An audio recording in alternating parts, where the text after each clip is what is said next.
2 நாளாகமம் 16ஆம் அதிகாரம் இதோடைய 9வது வசனம் நம்ம சேர்ந்து வாசிப்போம். 2 Chronicles chapter 16 verse 9 சேர்ந்து வாசிப்போம். தம்மை பற்றி உத்தம இருதயத்தோடு இருக்கிறவர்களுக்கு தம்முடைய வல்லமையை விளங்க பண்ணும்படி கர்த்தருடைய கண்கள் பூமி எங்கும் உலாவிக் கொண்டிருக்கிறது. இந்த விஷயத்தில் மதி இல்லாதவராய் இருந்தீர். ஆகையால் இது முதற்கொண்டு உமக்கு யுத்தங்கள் நேரிடும் என்றான். இந்த இடத்துலங்க ஆசா ராஜா அப்படிங்கிற ஒரு பெயரோடு ஒரு ராஜாவை பார்த்து ஆண்டவர் சொல்லக்கூடிய ஒரு வார்த்தை தான் இந்த வார்த்தை. ஆண்டவர் அவரை பார்த்து சொல்றாரு, என்னை பற்றி உத்தம இருதயத்தோடு இருக்கிறவர்களை நான் தேடுகிறேன் அப்படிங்கிறார். அந்த வார்த்தைக்கு அர்த்தம் என்னன்னாங்க, தங்களுக்குன்னு கொஞ்சம் வச்சுக்கொள்ளாம தங்க இருதயத்தை முழுசா எனக்கு ஒப்பு கொடுக்கிறவர்களை நான் தேடிட்டு இருக்கிறேங்கிற அவரை பற்றி ஒரு உத்தமமான இருதயம், கம்ப்ளீட் இருதயம். ஆண்டவர் நம்மகிட்ட எதிர்பார்க்கிறது அறகுறையான ஒரு அர்ப்பணிப்பை ஏசப்பாக்கு இஷ்டமே இல்லை. அறகுறையா அவர் கொடுப்பது இஷ்டமே இல்லை. ஆண்டவர் நம்மகிட்ட எதிர்பார்க்கிறது முழு இருதயத்தோடு அவர் பக்கமா நம்ம என்ன செய்யணும் வர்றோம். இல்லாட்டி அதுக்கு ஏற்றுக்கொள்றதே இல்லை. அவர் பங்கு போட அவர் அக்செப்ட் பண்ணிக்க ஏற்றுக்கொள்ளுகிறது இல்லை. அதான் வசனம் சொல்றது, கர்த்தர் தெய்வமானால் கர்த்தரை சேவிங்க, பாகால் தெய்வமானா பாகால சேவிங்க. எந்த மட்டும் குந்தி நடப்பீங்க? இரு நினைவுகளால் எந்த மட்டும் நீங்க குந்தி நடப்பீங்க? இரு எஜமான்களுக்கு ஒருவர் என்ன செய்ய முடியாது, ஊழியம் செய்ய முடியாது வசனம் சொல்லுது. ஒருத்தரை நேசிப்பீங்க, இல்ல இன்னொருத்தரை பகைப்பீங்க. ஒருத்தரை பற்றி கொள்வீங்க, இல்லாட்டி இன்னொன்னு என்ன செய்வீங்க, அசட்டை பண்ணுவீங்கன்னு சொல்லி வாசிக்கிறோம். அப்ப இந்த இடத்துல ஆசா ராஜாங்கிற ஒரு ஒப்பற்ற ஒரு ராஜா, நல்ல ஒரு தேவ மனிதனுங்க. அதாவது அவருடைய வாழ்க்கை வசனம் சொல்லும்போது தாவீது ராஜாவை போலவே கர்த்தருக்கு பிரியமா நடந்தார். அந்த தேசத்தை பரிசுத்தப்படுத்தினார், தானும் பரிசுத்தமா வாழ்ந்தாரு, தன் தேச ஜனங்களையும் கர்த்தரை தேட வச்சார். ஜனங்க எந்த அளவு தீர்மானம் பண்ணாங்கன்னா, நாங்க கர்த்தரை தேடலைன்னா நாங்க கொலை செய்யப்படணும் அப்படின்னாங்க. நாங்க ஆண்டவரை தேடலைன்னா நாங்க செத்து கூட போயிடுறோம். அந்த அளவு ஆண்டவருக்கு முக்கியத்துவம் கொடுத்தாங்க ஆசா ராஜாவின் நாட்களில. 35 வருஷம் வாழ்க்கை ஆசீர்வாதமா இருந்துச்சுங்க. 35 வருடம், அதாவது வயதுல அவருடைய அரசாட்சி 35 வருஷம் அரசாட்சி நாட்கள் ஆசீர்வாதமா இருந்துச்சு. 41 வருஷம் தான் அவர் ராஜாவா இருந்தாரு. கடைசி 6 வருஷம் ஆசீர்வாதம் இல்லாம போயிடுச்சு. அதுக்கு காரணம் என்ன? ஒரே ஒரு காரணத்தை ஏசப்பா இந்த இடத்துல சொல்றாரு, உத்தம இருதயத்தோடு என்னை நீ பற்றி கொள்ளல. முழு இருதயத்தோடு ஆண்டவர் பக்கமா வரல. கர்த்தரை தேடினாரு, கர்த்தருக்கு முதலிடம் கொடுத்தாரு, ஜனங்கள் எல்லாம் கர்த்தர் பக்கமா கொண்டு வந்தாரு, மற்றவங்களெல்லாம் அர்ப்பணிக்க வச்சாரு. ஆனா ஆண்டுடைய பார்வை நம்ம பார்க்கும்போது அவ்வளவு ஆசீர்வாதமா இருக்கிறது. வாழ்க்கை அவ்வளவு பிளஸடா இருக்கிறது. யுத்தங்கள்ல எல்லாம் அவர் நாட்களில் அவ்வளவு யுத்தம் இருக்கவே இல்லை. ஒரு யுத்தம் தான் வந்துச்சு. அந்த யுத்தம் கூட ஆண்டவரை நம்பி அழகா பெரிய காரியம் அவர் மூலமா நடந்து பெரிய வெற்றியை ஏசப்பா கொடுத்தார். இவர் செய்த ஜபம் தான் அந்த ஜபம். பலமுள்ளவனுக்காகிலும் பலனற்றவனுக்காகிலும் உதவி செய்கிறது உமக்கு லேசான காரியம். நம்முடைய பலத்தை வச்சு கர்த்தர் கிரியை செய்கிறது இல்ல. நான் பலவீனமா இருந்தாலும் அவர் பலவானா இருக்கிறார். அவரை நம்பி பெரிய காரியத்தை செய்ய முடியும். அதாவது இவருடைய சேனை 2,80,000 தாங்க. ஆப்போசிட்டா வந்த சேனை 10 லட்சம் பேர். கவலைப்படவே இல்லை. ஆண்டவர் உங்களை சார்ந்து நாங்க போகிறோம்னு சொல்லி சொன்னாங்க. ஆண்டவர் ஒரு பெரிய வெற்றியை கொடுத்தார். அப்படியெல்லாம் ஜெயம் எடுத்த ஒரு மனுஷனை பார்த்து ஏசப்பா இந்த இடத்துல சொல்றாரு, என்னை பற்றி உன்னுடைய இருதயம் உத்தமமாய் இல்ல.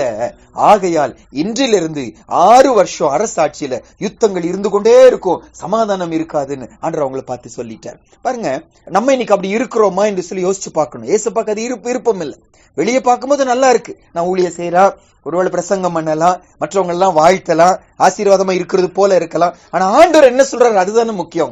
அவருக்கு முன்னால போய் நிற்கும் போது அவருக்கு என்னை பத்தி அவருக்கு விருப்பம் இல்லைன்னா பிரயோஜனம் இல்லாம போயிருமே. மனுஷங்க புகழ்ந்து ஒரு பிரயோஜனமும் இல்லை. மனுஷங்க ரொம்ப ஈஸியா என்ன செஞ்சிடலாம், ஏமாத்திரலாம் நம்ம. ஆனா ஆண்டவர் இருதயத்தை பார்க்கிற, அவர் எதிர்பார்க்கிற இருதயம் முழு இருதயம் என்ன சொல்லி வசனம் சொல்லி சொல்லுது. ஒரு 10 வசனங்கள் ஃபர்ஸ்ட் வாசிக்க போறோம். அதாவது நான் ரொம்ப விளக்க மாட்டேன் அதுல.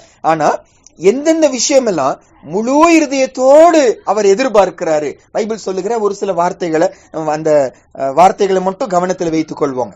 உபாகம புஸ்தகம், நம்ம அதுக்கப்புறம் இந்த 2 நாளாகமம் 16ஆம் அதிகாரத்துக்கு வருவோம். உபாகமம் 6ஆம் அதிகாரம் 5வது வசனம். உபாகமம் 6ஆம் அதிகாரம் அதோடைய 5வது வசனம். என்ன சிந்தையோடு பார்க்கிறோம்னா, ஏசப்பா எதிர்பார்க்கிறது முழு இருதயத்தை. அந்த முழு இருதயத்தோடு என்னென்னலாம் செய்யணும் ஆண்டவர் என்ன என்கிட்ட கேட்கிறார் என்று சொல்லி நம்ம பார்க்க போறோம். உபாகமம் 6ஆம் அதிகாரம் 5வது வசனம் வாசிப்போம். நீ உன் தேவனாகிய கர்த்தரிடத்தில் உன் முழு இருதயத்தோடும் உன் முழு ஆத்மாவோடும் உன் முழு பலத்தோடும் அன்பு கூறுவாயாக. ஆண்டவர் நம்மகிட்ட எதிர்பார்க்கிறது என்ன? முழு இருதயத்தோட அவர் என்ன செய்யணும்? நான் அன்பு கூறணும். அறகுறையான்னு செஞ்சிடாதீங்க, அன்பு கூறாதீங்க. எங்க அன்பு கூர்ந்தா முழுசா என்ன செய்யுங்க? நீங்க அன்பு கூறுங்க. ஒன்று. ரெண்டாவதுங்க, இதே உபாகமத்துல கொஞ்சம் முன்னால 4ஆம் அதிகாரத்துக்கு வாங்க. 4ஆம் அதிகாரம் 29வது வசனம். இந்த இப்ப நம்ம பார்க்கிற சத்தியங்கள் நிறைய இடத்துல பைபிள்ல இருக்கும். ஆண்டவர் இதை எதிர்பார்க்கிற நம்ம ஒரு வசனம் மட்டும் நம்ம பார்க்க போறோம். உபாகமம் 4ஆம் அதிகாரம் 29வது வசனம். உபாகமம் 4:29 வசனம் வாசிப்போம். அப்பொழுது அங்கே இருந்து உன் தேவனாகிய கர்த்தரை தேடுவாய், உன் முழு இருதயத்தோடும் உன் முழு ஆத்துமாவோடும் அவரை தேடும் போது அவரை கண்டடைவாய். என்ன செய்யணுமா? முழு இருதயத்தோடு அவரை தேடணும். அப்படி அது என்ன தேடுறதுன்னா என்ன அர்த்தம்? இப்போ டீச்சர் அவங்க சொன்னாங்க, என்ன தேடிட்டு இருந்தாங்க? மோதிரம் தேடிட்டு இருந்தாங்க இல்லைங்க. அப்ப எதை தேடுவோம்? காணாத போன உடனே நம்ம என்ன செய்வோம்? தேடுவோம். நம்ம கண்ணுக்கு அது தெரியல, அந்த காரியம் தெரியல, அததான் என்ன செய்வோம்? நம்ம தேடுவோம். அப்ப இந்த இடத்துல சொல்றாரு கர்த்தரை தேடணுங்கிறார். அப்படின்னு என்ன அர்த்தம்? நம்ம வாழ்க்கையில ஒரு சில முடிவுகள் எடுக்கும்போது கர்த்தர் எந்த வழியில போறாருன்னு எனக்கு தெரிய மாட்டேங்குது. நீயோ ஒரு வழியில போயிடாதீங்க, தேடுங்க. ஆண்டவர் எந்த வழியில போறாருன்னு சொல்லி கேளுங்க. அந்த வழியில நீங்க என்ன செய்யுங்க? நீங்க போகுங்க. அப்ப புரிந்து கொள்ற மாதிரி அர்த்தம் என்னன்னா, தேடுவதுன்னு என்ன அர்த்தம்? ஆண்டவரே உங்க சித்தம் என்ன? என் மனசு ஒண்ணு சொல்லுது, என் இருதயம் ஒண்ணு சொல்லுது, நண்பர்கள் ஒண்ணு சொல்லுகிறாங்க, குடும்பம் ஒண்ணு சொல்லுது, என்ன அனுபவம் ஒண்ணு சொல்லுகிறது. ஆனா நீங்க என்ன ஆண்டவரே சொல்றீங்க?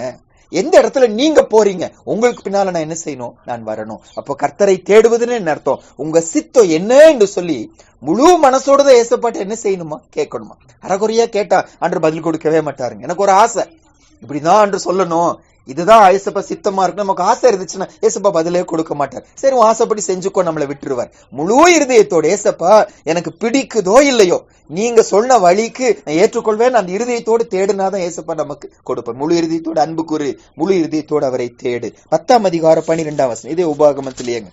உபாகமம் 10ஆம் அதிகாரம் அதோடைய 12வது வசனம். உபாகமம் 10:12 வாசிப்போம். இப்பொழுதும் இஸ்ரவேலே, நீ உன் தேவனாகிய கர்த்தருக்கு பயந்து அவர் வழிகளிலெல்லாம் நடந்து அவரிடத்தில் அன்பு கூர்ந்து உன் முழு இருதயத்தோடும் உன் முழு ஆத்துமாவோடும் உன் தேவனாகிய கர்த்தரை சேவித்து. 3வது, முழு இருதயத்தோடு ஆண்டவர் எதிர்பார்க்கிறதுன்னு அவரை நம்ம என்ன செய்யணுமா? சேவிக்கணும். அப்படின்னு என்ன அர்த்தம்? வணங்கணும். சரி, பல மொழிபெயர்ப்புகள் இப்படிதான் போட்டிருக்காங்க. அவரை நம்ம ஆராதிக்கணும். முழு இருதயத்தோடு அவர் என்ன செய்யணும்? ஆராதிக்கணும். அவரை கும்பிடணும். நம்ம அவரை கும்பிடுறோம், அவரை தொழுது கொள்ளுகிறோம், அவரை பணிந்து கொள்ளுகிறோம்னா ஆண்டவர் சொல்றாரு அறகுறையா என்ன செய்யாதீங்க, நீங்க செஞ்சிடாதீங்க. முழுசா கர்த்தரை தொழுது கொள்ள விருப்பமானா கர்த்தரை தொழுது கொள்ளணுமா? அல்லது அவருக்கு விருப்பமே இல்லை, அது எனக்கு இஷ்டம் இல்ல, அங்க வாசிச்சோல்ல 2 நாளாகமம் 16:9 தம்மை பற்றி உத்தம இருதயத்தோடு ஒருத்தர் இருந்தாதான் வல்லமையா ஏசப்பா என்ன செய்வார்? கிரியை செய்வார். அப்போ அவரை சேவிப்பது, அவரை தொழுது கொள்வது. இன்னொரு அர்த்தம் என்னன்னா, சேவிக்கணும்னு வரும்போது அவருக்கு ஊழியம் செய்வது அல்லங்க, அவருக்கு சேவை செய்வது.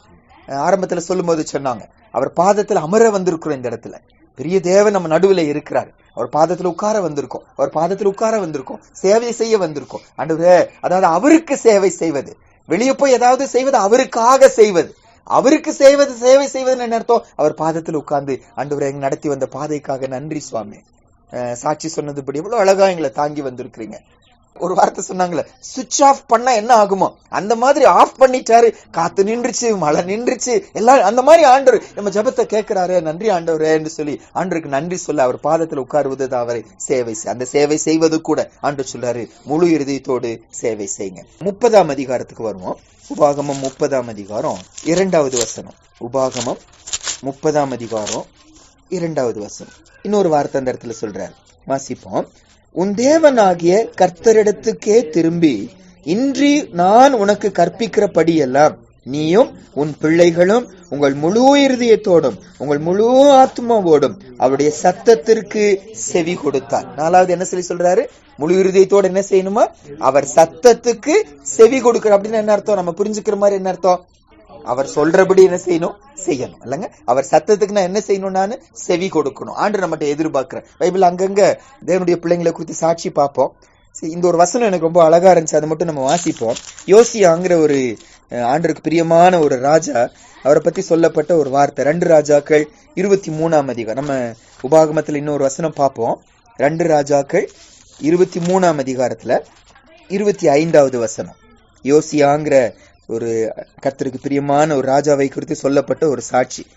2 ராஜாக்கள் 23-25 வாசிப்போம். கர்த்தரிடத்துக்கு தன் முழு இருதயத்தோடும் தன் முழு ஆத்துமாவோடும் தன் முழு பலத்தோடும் மோசேயின் நியாய பிரமாணத்திற்கு ஏற்றபடியெல்லாம் செய்ய மனதை சாய்த்தான். அவனை போல ஒத்த ராஜா அவனுக்கு முன் இருந்ததும் இல்லை, அவனுக்கு பின் எழும்பினதும் இல்லை. தன்னுடைய மனசை என்ன செஞ்சானா? சாச்சான். அப்படின்னு என்ன அர்த்தம்? மனசு வேற போகுதா, மனசு வேற தேட போகுதா. நான் மனசை விட மாட்டேன்னு சொல்லி மனசை போட்டு என்ன செய்யறாரு? அமுத்து நீ கேட்டுதான் ஆகணும். உனக்கு பிடிக்குதோ இல்லையோ, ஏசு சொன்னா நீ கேட்கணும், அவர் சத்தத்துக்கு செவி கொடுக்கணும். முழு இருதயத்தோடு கர்த்தர் சத்தத்துக்கு செவி கொடுத்தாங்கன்னு வாசிக்கிறோம். ஆண்டவர் நம்மகிட்ட எதிர்பார்க்கிறாரு முழு இருதயத்தோடு அவருடைய வார்த்தைக்கு நம்ம கீழ்ப்படியணும். உபாகமம் 30ஆம் அதிகாரம் மறுபடியும் வாங்க. 5வது காரியமா உபாகமம் 30ஆம் அதிகாரத்துடைய 10வது வசனம் பாருங்க. உபாகமம் 30ல 10வது வசனம். அப்போ உபாகமம் 30ல 2ஆம் வசனம் வாசிச்சோம், 10வது வசனம் வாசிப்போம். உன் தேவனாகிய கர்த்தருடைய சத்தத்துக்கு செவி கொடுத்து இந்த நியாய பிரமாணம் புஸ்தகத்தில் எழுதியிருக்கிற அவருடைய கற்பனைகளையும் அவருடைய கட்டளைகளையும் கை கொள்ளும் போதும், உன் தேவனாகிய கர்த்தரிடத்தில் உன் முழு இருதயத்தோடும் உன் முழு ஆத்துமாவோடும் திரும்பும் போதும், கர்த்தர் உன் பிதாக்கள் மேல் சந்தோஷமாய் இருந்தது போல உன்மேலும் உனக்கு நன்மை உண்டாக திரும்பவும் சந்தோஷமாய் இருப்பார். என்ன முழு இருதயத்தோடு செய்யணுங்கிறாருன்னா, முழு இருதயத்தோடும் முழு ஆத்துமாவோடும் திரும்புங்க அப்படிங்கிறார். மனம் திரும்புங்கிறார். மனசு என்ன செய்யுங்க? என் பக்கமா என்ன செய்யுங்க? திருப்புங்க. மனம் திரும்புதல் ஆண்டு நம்மகிட்ட எதிர்பார்க்கிறாரு. என் மனசை மாத்தணும். செயலை மாத்திரலாம், வெளியே மாத்திரலாம், ஆனா ஆண்டுக்கு அது பிரியம் இல்லை. ஏசப்பாக்கு என்னதான் பிரியம்? என் மனசுல வரக்கூடிய ஒரு மாற்றம். இது மதம் மாற்றம் அல்ல, இது வெளியே வர்ற ஒரு மாற்றம் அல்ல, ஏசப்பா செய்யற மாற்றம். என் மனசை என்ன செய்யறாரு? மாற்றம். அப்ப என் மனம் மாறுவது கூடங்க ஏதோ நன்மையை எதிர்பார்த்து செஞ்சிடக்கூடாது, ஆபத்துக்கு பயந்து செய்து விடக்கூடாது. முழு மனசோடு ஆண்டவரே உங்க பக்கமா நாங்க என்ன செய்யறோம்? வரோம். மனம் மாற்றம் ஏசப்ப எதிர்பார்க்கிற.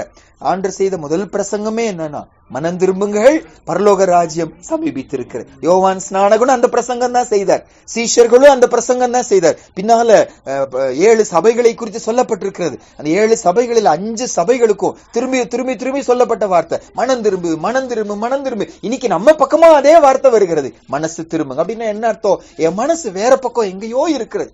பல நம்ம சபையில இருக்கும்போது கூடங்க சடனா மனசு எங்கேயோ என்ன செஞ்சிடும்? ஓடிடும்.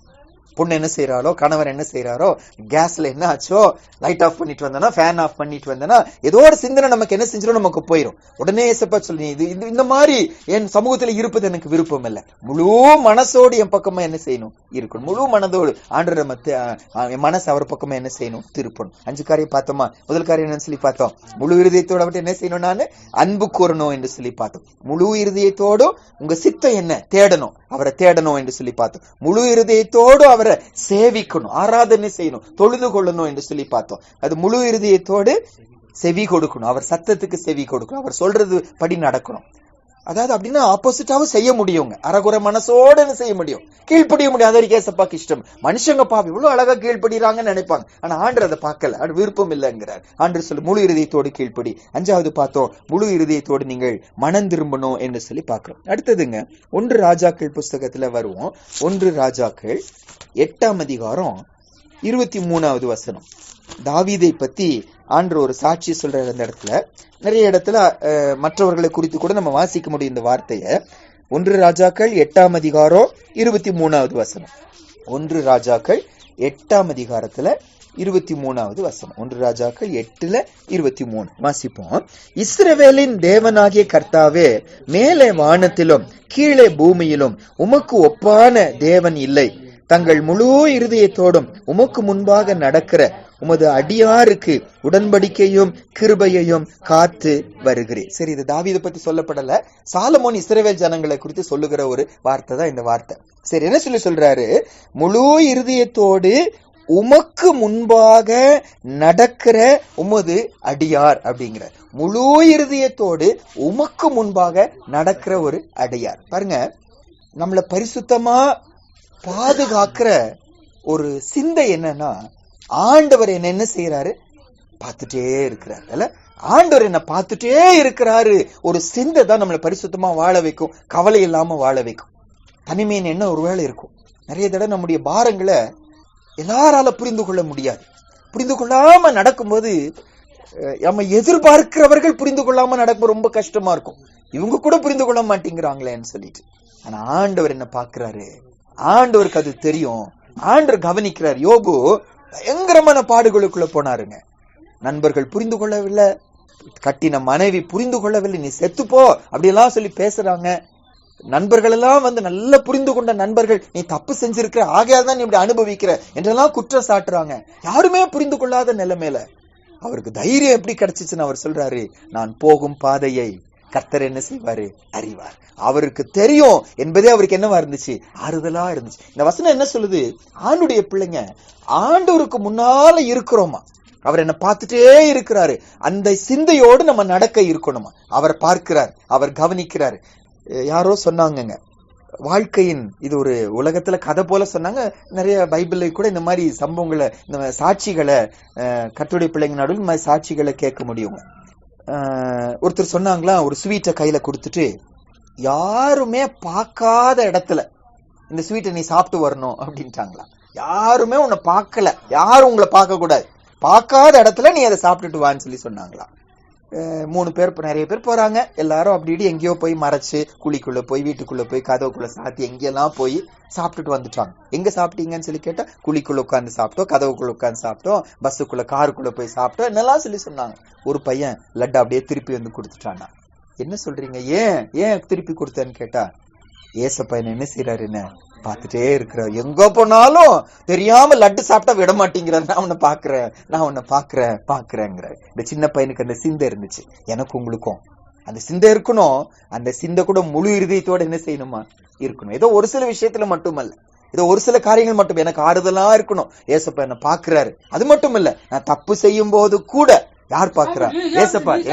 வேண்டாமாங்கய்யா, சரி நம்ம கவனிக்கலாம். சரி, ஏசப்பா நம்மள என்ன செய்யறாரு? பாக்குறாருங்கிற அந்த சிந்தையோட நம்ம என்ன செய்யணும்? வசனத்தை நம்ம கேட்கணும். சரி, நான் லட்டு சொன்னேன்னா ஐயா யோசிக்க ஆரம்பிச்சிட்டாங்க. சரி, ஏசப்பா நம்மள கவனிக்கிறார். அதாவது இந்த வசனம் சொல்லுது, முழு இருதயத்தோடு அவருக்கு முன்பாக நடக்கிற அடியார். ஆண்டவர் என்ன பார்த்துட்டே இருக்கிறாரு. அந்த சிந்தை 100க்கு 100 24 மணி நேரம் என் கூட என்ன செய்யணும்? இருந்துட்டே இருக்கணும். அந்த சிந்தையோடு நடக்கணும் ஆண்டவர் எதிர்பார்க்கிறார்.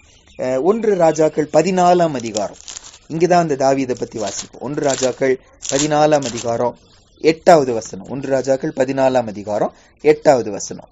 அவரை பத்தி சொல்லப்பட்ட ஒரு சாட்சி பாருங்க. நம்ம அப்படி இருக்கணும் ஆண்டவர் எதிர்பார்க்கிறார். 1 ராஜாக்கள் 14:8. நான் ராஜ்ய பாரத்தை தாவீது வம்சத்தாரின் கையிலிருந்து பிடுங்கி உனக்கு கொடுத்தேன். ஆனாலும் என் கற்பனைகளை கைக்கொண்டு என் பார்வைக்கு செம்மையானதையே செய்ய தன் முழு இருதயத்தோடும் என்னை பின்பற்றின என் தாசனாகிய தாவீதை போல நீ இராமல். எரோபெயாம் என்கிற இஸ்ரவேலின் ராஜாவை பார்த்து ஆண்டவர் இந்த வார்த்தையை சொல்றார். என் தாசனாகிய தாவீது முழு இருதயத்தோடு என்ன செய்தார்? என்னை பின்பற்றினார், என்னை பின்பற்றி வந்தார். கர்த்தருடைய பிள்ளைங்களுக்கு இருக்கிற பல பெயர்ல ஒரு பெயர் ஃபாலோயர்ஸ் ஆஃப் கிரைஸ்ட். நம்ம எல்லாம் யாரு? நம்ம கிறிஸ்துவை பின்பற்றுகிற கூட்டத்தார். நீங்க ஒரு மதத்தை பின்பற்றுகிறீங்களா? இல்ல. நீங்க ஒரு கொள்கையா? இல்ல. நாங்க யாரை பின்பற்றுகிறோம்? இயேசுவை பின்பற்றுகிறோம். அப்ப நம்முடைய வாழ்க்கையுடைய ஸ்டாண்டர்ட் என்னன்னா, எங்க சபையில இப்படி சொன்னாங்க, எங்க பாஸ்டர் இப்படி சொன்னாங்க, எங்க போதகர் இப்படி சொன்னாங்கன்னு சொல்லி அல்ல. இயேசு சொன்னார், ஆக என்ன செய்யறோம்? நாங்க செய்யறோம். அதான் பைபிள் சொல்லுது, அவருக்குள் நிலைத்திருக்கிறேன் என்று சொல்லுகிறவர் அவர் நடந்தபடியே நான் என்ன செய்யணும்? நான் நடக்கணும். நம்முடைய வாழ்க்கையுடைய கோல் என்ன? கிரைஸ்ட் லைக் கேரக்டர், கிறிஸ்துவை போல நான் நடக்கணும். ஆண்டவர் அங்க இருந்து எப்படி பேசுவாரோ, ஆண்டவர் அங்க இருந்து எப்படி நடப்பாரோ அப்படி நடப்பது நம்முடைய பாரமா இருக்கணும். நம்ம கிறிஸ்துவை பின்பற்றுவது கூட ஆண்டவர் சொல்றாரு, முழு இருதயத்தோட அவர் என்ன செய்யணும்? நான் பின்பற்றணும். அதாவது என்ன அர்த்தம்னாங்க, நமக்கு சரின்னு தெரிஞ்சிச்சுன்னா இயேசுவை பின்பற்றுவோம் அந்த வழியில.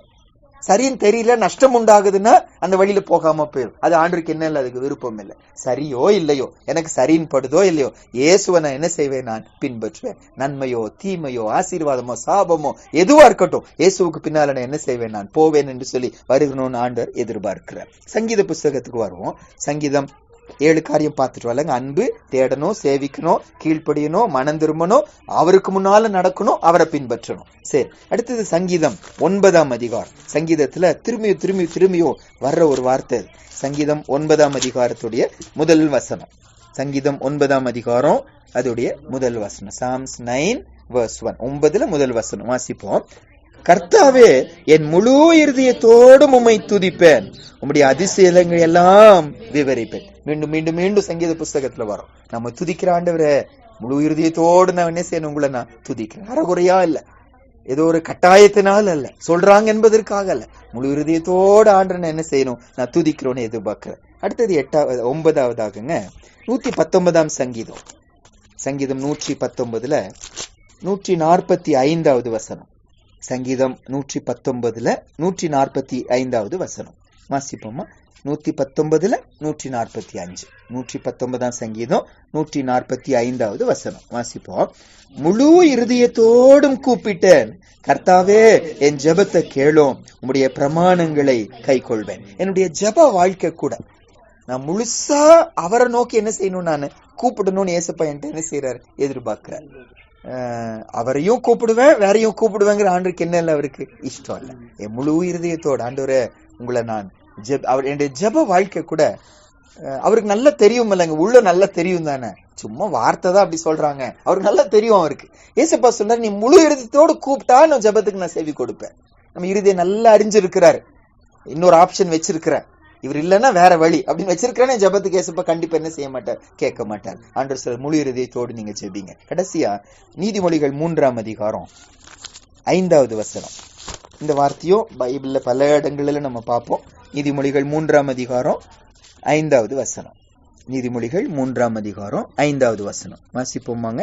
உன் சுய புத்தியின் மேல் சாயாமல் உன் முழு இருதயத்தோடும் கர்த்தரில் நம்பிக்கையாயிருந்து, அடுத்தது வாசிக்கலாம், உன் வழிகளில் எல்லாம் அவரை நினைத்துக்கொள், அப்பொழுது அவர் உன் பாதைகளை செவ்வைப்படுத்துவார். முழு இருதயத்தோடு அவர் மேல என்ன செய்யணும், நம்பிக்கை வைக்கணும். பைபிள்ல அவர் ஒரு மந்திரிங்க, ஒரு மந்திரி ஆண்டவரை ஏற்றுக்கொள்றார். பிலிப்புங்கிறவர் அவரோடு கூட வனாந்திரத்துல அவர் ரதத்துல ஏறி போயிட்டே இருக்கிறார், ஏசப்பா பத்தி சொல்றாரு. அப்ப அங்க தண்ணி பார்த்த உடனே இவர் கேட்கிறாரு, இப்ப நான் ஆண்டவரை ஏற்றுக்கொண்டேன்னா நான் ஞானஸ்நானம் எடுக்கலாம்ல, தடை இல்லதானு சொல்லி கேட்ட போது, அப்ப இந்த பிலிப்பு அவரை பார்த்து என்ன சொன்னாருன்னா, நீ முழு இருதயத்தோடு அவரை விசுவாசிச்சீங்கன்னா தடை இல்லை. அப்ப ஞானஸ்நானம் எடுப்பதற்கு தடை என்ன, அறகுறையான விசுவாசம் ஞானஸ்நானத்துக்கு தடை.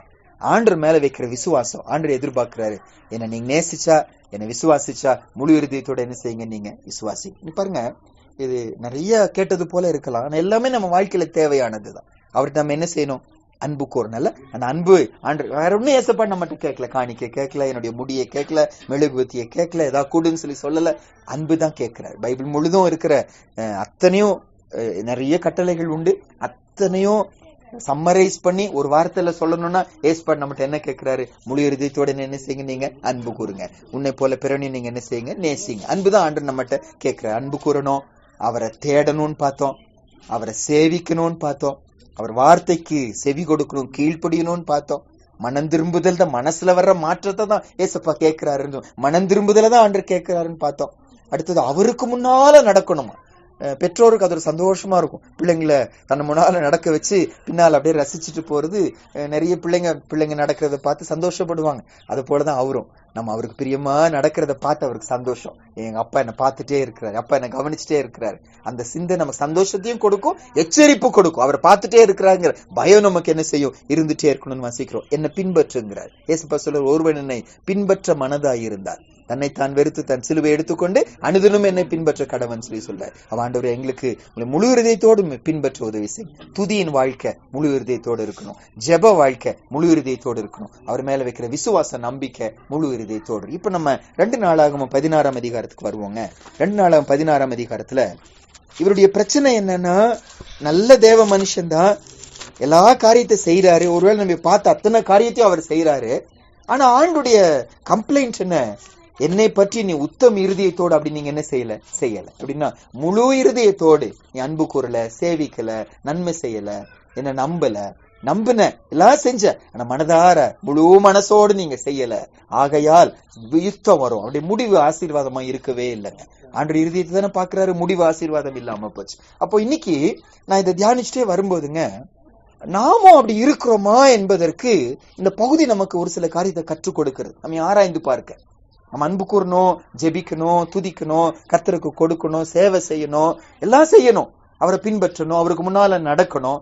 ஆனா நம்ம அப்படி முழு இதயத்தோடு இருக்கிறோமா இல்லையா என்பதற்கு வேண்டாமாங்கய்யா. அப்ப ஆசா ராஜாவை போல நம்ம ஆராய்ந்து பார்த்து, சரி சரி ஆசா ராஜாவை போல நம்ம இருக்கிறோமா என்று சொல்லி நம்ம யோசிச்சு பார்ப்போம்னா நம்முடைய இருதயம் முழு இருதயத்தோடு அவர் பக்கமா இருக்கா இல்லையான்னு புரிந்து கொள்ள முடியும். Science of that. அதுக்கு அடையாளங்கள் என்ன, இவரை குறித்து நம்ம பார்க்கிற ஒரு சில காரியம் பாருங்க. 2 நாளாகமம் 16ஆம் அதிகாரத்துக்கு வாங்க. முதல் 3 வசனம் வாசிப்போங்க. 2 நாளாகமம் 16ஆம் அதிகாரம் முதல் 3 வசனம் நம்ம சேர்ந்து வாசிப்போங்க. 2 நாளாகமம் 16ஆம் அதிகாரம் முதல் 3 வசனங்கள் வாசிப்போம். ஆசா அரசாண்ட 36ஆம் வருஷத்துல இஸ்ரவேலின் ராஜாவாகிய பாஷா யூதாவுக்கு விரோதமாய் வந்து ஒருவரும் யூதாவின் ராஜாவாகிய ஆசாவின் இடத்தில் போக்கும் வரத்துமாய் இராதபடிக்கு ராமாவை கட்டினான். போதுங்க, சரி வாசிக்கலாம். அப்பொழுது ஆசா கர்த்தருடைய ஆலயத்திலும் ராஜாவின் அரமனையிலும் உள்ள பொக்கிஷங்களில் உள்ள வெள்ளியும் பொன்னும் எடுத்து தமஸ்கூவில் வாசம் பண்ணுகிற பென்னாதாத் என்னும் சீரியாவின் ராஜாவின் இடத்துக்கு அனுப்பி, எனக்கும் உமக்கும் என் தகப்பனுக்கும் உம்முடைய தகப்பனுக்கும் உடன்படிக்கை உண்டு, இதோ வெள்ளியும் பொன்னும் உமக்கு அனுப்பினேன், இஸ்ரவேலின் ராஜாவாகிய பாஷா என்னை விட்டு விலகி போகும்படிக்கு நீர் வந்து அவனோடு செய்த உடன்படிக்கையை தள்ளி போடும் என்று சொல்லி அனுப்பினான். இந்த ஆசா ராஜா அரசாண்ட 36ஆம் வருஷத்துல 35 வருஷம் வரைக்கும் ஆசீர்வாதமா இருந்த ராஜ்யம். 36வது வருஷத்துல ஒரு சோதனை வருகிறது அவருக்கு. என்ன சோதனை? அந்த யூத நாடு 2 கோத்திரம் 8 கோத்திரம், தென்னாடு வடநாடுன்னு இஸ்ரவேல் 2ஆ பிரிஞ்சிச்சு. அப்ப அந்த வடநாடை சேர்ந்தவர் தான் இந்த பாஷா ராஜா. அதான் இஸ்ரவேல்னு சொல்லுவாங்க, இதை யூதான்னு சொல்லி சொல்லுவாங்க. அப்ப இந்த இஸ்ரவேலின் ராஜாவாகிய பாஷா இவருக்கு விரோதமா என்ன செய்கிறாரு? யுத்தம் பண்ண வருகிறார். வந்து என்ன செஞ்சுட்டாரா, அவரை சுத்தி வந்து ராமாங்கிற ஒரு கோட்டை போல என்ன செய்யறாரு? கட்டிடுறாரு. யாருமே உள்ள வர முடியல, வெளியே போக முடியாதபடி கோட்டை கட்டிடுறாரு. யாருமே ஒண்ணும் செய்ய முடியாத அளவு இவங்களை வந்து அரெஸ்ட் பண்ற மாதிரி, ஹவுஸ் அரெஸ்ட் மாதிரி ஒரு கோட்டை போல கட்டுறாரு. உள்ள ராமாவில அவர் அந்த மாதிரி கட்டுறாரு. யாரும் உள்ளேயும் என்னன்னு வாசிச்சோ போக்கும் வரத்துமா இராதபடிக்கு ராமாவை கட்டினார். அப்ப இந்த சூழ்நிலையில இவர் என்ன செஞ்சிருக்கணும்? யார்கிட்ட போயிருக்கணும்? கர்த்தர்கிட்ட போகாம இவர் என்ன செஞ்சாருன்னா, சீரிய ராஜாவிட்ட என்ன, பென்னதாத்ங்கிற சீரிய ராஜாட்ட என்ன செய்யறாரு? இவர் போறாரு பாருங்க. அப்போ இத பார்த்து இதுக்கு எச்சரிப்பு கொடுக்க, சரி நான் சம்பவம் சொல்லிடுறேன். அந்த ராஜாட்ட போறாரு. ராஜாட்ட என்ன செய்யறாருன்னா அவருக்கு காசு கொடுக்கிறார். எந்த காசு கொடுக்கிறாரு என்னன்னு சொல்லி போட்டிருக்கு, கர்த்தருடைய ஆலயத்திலும் ராஜாவின் அரமனையில் உள்ள பொக்கிஷங்கள் எல்லாத்தையும் எடுத்து அவர் கையில என்ன செய்யறாரு? கொடுக்கிறார். கர்த்தருடைய ஆலயத்திலிருந்து பொருட்கள் எல்லாம் எடுத்து அவர் கையில கொடுத்து, நீங்க வாங்க எனக்கு உதவி செய்யுங்க அப்படின்னு சொல்லி சொல்றாரு. அவரும் வர்றாரு. அவர் வந்து அவங்களுக்கு எதிராக, அந்த இஸ்ரவேலுக்கு எதிராக யுத்தம் பண்றாரு, அவங்களை முறியடிக்கிறாரு. பயந்து பாஷா என்ன செஞ்சுட்டாரு? ரிட்டர்ன் போயிட்டாரு. இவருடைய நோக்கம் நிறைவேறினது போல இருக்கிறது. உடனே இவர் என்ன செய்யறாரு? அந்த பில்டிங், ராமான இடத்துல பெரிய பில்டிங் கட்டியிருக்காங்க, போய் அதெல்லாம் உடைச்சு அந்த கல்லெல்லாம் கொண்டு வந்து 2 பெரிய பட்டணங்களை இவர் என்ன செய்யறாரு? அந்த அளவு அது பெருசா இருந்திருக்கு. அதை உடைச்சு வந்து அதை வச்சு 2 பெரிய பட்டணங்களை என்ன செய்யறாரு? கட்டிடுறாருன்னு சொல்லி கீழே பார்ப்போம். அந்த 6ஆம் வசனத்தின் கடைசியில பாருங்க, 6ஆம் வசனம் வாசிப்போம். அப்பொழுது ராஜாவாகிய ஆசா யூதா அனைத்தையும் கூட்டிக் கொண்டு போய் பாஷா கட்டின ராமாவின் கற்களையும் அதன் மரங்களையும் எடுத்து வந்து அவைகளால் கேபாவையும் மிஸ்பாவையும் கட்டினார். 2 பட்டணங்களை கட்டி முடிக்கிற அளவு அதுல பொருட்கள் இருந்திருக்கு. அந்த அளவு கொண்டு இவருக்கு நல்ல 2 அழகான பட்டணங்களை கட்டி முடிச்சிடுறாரு. யுத்தம் ஓய்ந்தது போல இருக்கிறது. ஆனா இவர் அனுப்பின அந்த இப்போ கர்த்தருடைய ஆலயம் இப்ப என்ன ஆயிடுச்சு? காலி ஆயிடுச்சு இல்ல? கர்த்தருடைய ஆலயத்துல இருக்க அலங்காரம் எல்லாம் போயிடுச்சு. கர்த்தருடைய ஆலயம் ஒரு வந்து ஆராதிக்கிறதுக்கு தகுதி இல்லாத இடமா மாறிடுச்சு. அதை பத்தி அவர் கவலைப்படவே இல்லை. இப்படியே அவர் வாழ்றார், நல்ல சுகமா இருக்கிறது போல நினைக்கிறார். அப்பதான் ஆண்டவர் தீர்க்கதரிசி அனுப்பி சொல்லுகிறார், தம்மை பற்றி உத்தம இருதயத்தோடு இருக்கிறவர்களுக்கு தம்முடைய வல்லமை விளங்கப்படும்படி ஆண்டு பார்த்துட்டே இருக்கிறாரு. நீ மதியீனமா செஞ்சீங்க என்ன சொல்லி சொல்றாரு பாருங்க. அந்த வசனம் வாசிப்போம். 7ஆம் வசனம் வாசிப்போமா? 7ஆம் வசனம் பாருங்க. அக்காலத்துல ஞான திருஷ்டிக்காரனாகிய அனானி யூதாவின் ராஜாவாகிய ஆசாவின் இடத்தில் வந்து அவனை நோக்கி, நீர் உம்முடைய தேவனாகிய கர்த்தரை சார்ந்து கொள்ளாமல் சீரியாவின் ராஜாவை சார்ந்து கொண்டபடியினால் சீரியா ராஜாவின் ராணுவம் உமது கைக்கு தப்பி போயிற்று. இதுக்கு முன்னால் நடந்ததெல்லாம் சொல்லி காட்டுறார். எத்தியோப்பியா ராஜா உனக்கு விரோதமா வந்த போது நீ கர்த்தரை சார்ந்து கொண்டாயே, ஆண்டவர் விடுதலை ஆக்கினாரு, இப்பவோ ஒரு மனுஷனை நம்பி போயிட்டியேன்னு சொல்லி வேதனைப்படுகிறாருன்னு சொல்லி பாக்குறோம். பாருங்க, நம்ம இதை என்ன தியானிக்க போறோம்னா, நானும் அந்த ஆசா ராஜாவை போல அறகுறையான இருதயத்தோடு கர்த்தரை சேவிக்கிறேன்னா இல்லையா என்பதற்கு அடையாளம் என்ன? அப்படி இருந்துச்சுன்னா இந்த வசனத்தின்படி நான் கர்த்தரை சார்ந்து கொள்ளாம மனுஷனை என்ன செய்வேன்? நான் சார்ந்து ஒரு பிரச்சனை வருதுன்னா, ஒரு தேவை வருது, ஒரு பாரம் வருகிறது, நான் யாரை சார்ந்து கொள்ளுகிறேன்? கர்த்தரை முழு இருதயத்தோடு தேடுகிறவர்கள் கர்த்தரை தான் என்ன செய்வாங்க? சார்ந்து கொள்வாங்க. எசேக்கியா ராஜா கர்த்தர் பக்கமா போனார். தாவீது என்ன பிரச்சனை வந்தாலும் யார்கிட்ட தான் போனார்? கர்த்தர்கிட்ட தான் போனாருன்னு சொல்லி பாக்குறோம். இன்னைக்கு நம்ம கர்த்தரை முழு இருதயத்தோடு தேடுறோமா இல்லையா என்பதற்கு அடையாளம் என்ன? யாரை சார்ந்து கொள்ளுகிற? பிரச்சனை வரும்போது, துக்கம் வரும்போது என் இருதயம் முதல்ல எங்க பக்கமா போகுது? பேங்க தேடுதா, நண்பர்களை தேடுதா, அரசியல்வாதிகளை தேடுகிறதா, உறவினர்களை தேடுகிறதா, அல்லது கர்த்தரை தேடுகிறதா? நான் முழு இருதயத்தோடு கர்த்தரை சேவிக்கிறவனா இருந்தா என்னுடைய ஃபர்ஸ்ட் ரெஃப்யூஜ் என்ன? ஆண்டுகிட்ட தான் என்ன செய்வேன் நான்? ஆண்டவரே இப்படி பேசுறாங்க, ஆண்டவரே இப்படி நடக்கிறது, ஐயா இப்படி ஒரு தேவை இருக்கிறது, இப்படி ஒரு அவமானம் இருக்கிறதுன்னு ஆண்டவர் பக்கமா என்ன செய்வோம்? நம்ம போவோம். நம்ம இன்னைக்கு யார் பக்கமா போகிறோம்? கர்த்தரை தேடுறோமா? ஏசாயா புஸ்தகத்துல ஆண்டவர் பாரமா சொல்வார் பாருங்க. 2 பகுதியில வசனம் வாசிப்போம். ஏசாயா 30ஆம் அதிகாரத்துலங்க முதல் 2 வசனம் வாசிப்போம். ஏசாயால 30ஆம் அதிகாரம் முதல் 2 வசனங்கள். ஏசாயா 30ல முதல் 2 வசனங்கள் வாசிப்போமாங்க. பாவத்தோடே பாவத்தை கூட்டும்படி என்னை அல்லாமல் ஆலோசனை பண்ணி என் ஆவியை அல்லாமல் தங்களை மூடிக்கொள்ள பார்க்கிறவர்களும் என் வாக்கை கேளாமல் பார்வோனின் பலத்தினாலே பலக்கவும் எகிப்தின் நிழலிலே ஒதுங்கவும் வேண்டும் என்று எகிப்துக்கு போகிறவர்களுமாகிய முரட்டாட்டமுள்ள புத்திரருக்கு ஐயோ என்று கர்த்தர் சொல்லுகிறார். அவரை நம்பாம, அவரை சார்ந்து கொள்ளாம ஒரு மனுஷனை தேடி போகும்போது முடிவு ஐயோவா இருக்கும்னு சொல்லி சொல்றார். அடுத்த அதிகாரத்துக்கு வருவோம். 31ஆம் அதிகாரத்துல கூட முதல் 3 வசனம் வாசிப்போங்க. முதல் 3 வசனம். சகாயம் அடையும்படி இஸ்ரவேலுடைய பரிசுத்தரை நோக்காமலும் கர்த்தரை தேடாமலும் எகிப்துக்கு போய் குதிரைகள் மேல் நம்பிக்கை வைத்து ரதங்கள் அநேகமாய் இருப்பதினால் அவைகளை நாடி குதிரை வீரர் மகா பலசாலிகளாய் இருப்பதினால் அவர்களை நம்பிக்கொண்டிருக்கிறவர்களுக்கு ஐயோ, அவரும் ஞானமுள்ளவர், அவர் தம்முடைய வார்த்தைகளை மறுக்காமல் தீங்கு வரப்பண்ணி தீமை செய்கிறவர்களின் வீட்டுக்கும் அக்கிரமக்காரருக்கு சகாயம் செய்கிறவர்களுக்கும் விரோதமாக எழும்புவார். எகிப்தியர் தெய்வம் அல்ல, மனுஷர் தானே, அவருடைய குதிரைகள் ஆவி அல்ல, மாம்சம் தானே.